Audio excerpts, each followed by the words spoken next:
నమస్తే అన్న, అందరికీ నమస్కారం.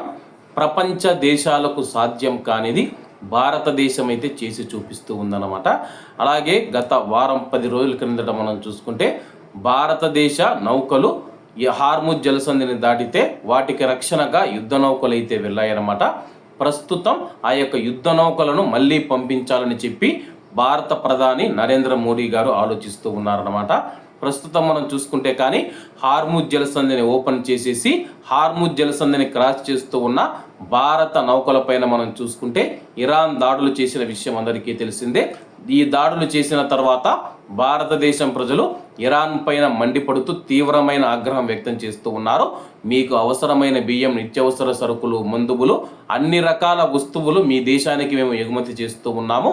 కొంచెం కూడా విశ్వాసం లేకుండా మా భారతదేశానికి సంబంధించిన నౌకలపైన దాడులు జరుపుతారని చెప్పేసి సోషల్ మీడియా వేదికగా భారతదేశానికి సంబంధించిన ప్రజలైతే ఆగ్రహం వ్యక్తం చేస్తూ ఉన్నారు.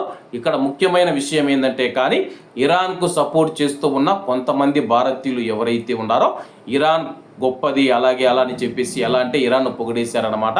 మన దేశం మీద, మన దేశంలో బ్రతుకుతూ, మన దేశంలో ఉంటూ మన భారతీయ పౌరసత్వం పొందిన కొంతమంది ఎవరైతే ఉన్నారో ఇరాన్కు సపోర్ట్ చేస్తూ ఉన్నవారు ఎవరైతే ఉన్నారో వాళ్ళు ప్రస్తుతం మౌనం వహిస్తూ ఉన్నారన్నమాట.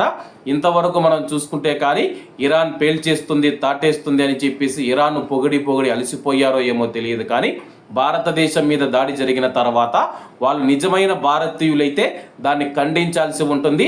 మా భారతదేశ నౌకల మీద మీరు ఎందుకు కాల్పులు జరిపారని చెప్పేసి ఎవ్వరూ కూడా ఏమాత్రం మాట్లాడకుండా కుక్కిన పేనులైతే పడి ఉన్నారన్నమాట. ఇటువంటి వారు మన దేశానికి అవసరమా అని చెప్పేసి నెటిజన్లు అయితే ప్రశ్నిస్తూ ఉన్నారన్నమాట. రాబోయే రోజుల్లో హార్ముజ్ జలసంధిని క్రాస్ చేస్తే భారతీయ నౌకల కోసం భారత యుద్ధ నౌకలను పంపించాలని చెప్పేసి భారత ప్రధానమంత్రి నరేంద్ర మోడీ గారు అయితే ఆలోచిస్తూ ఉన్నారు. ఇదే జరిగితే కానీ భారత యుద్ధ నౌకలు ఇరాన్ దేశం వైపు అయితే నడుస్తాయి అన్నమాట.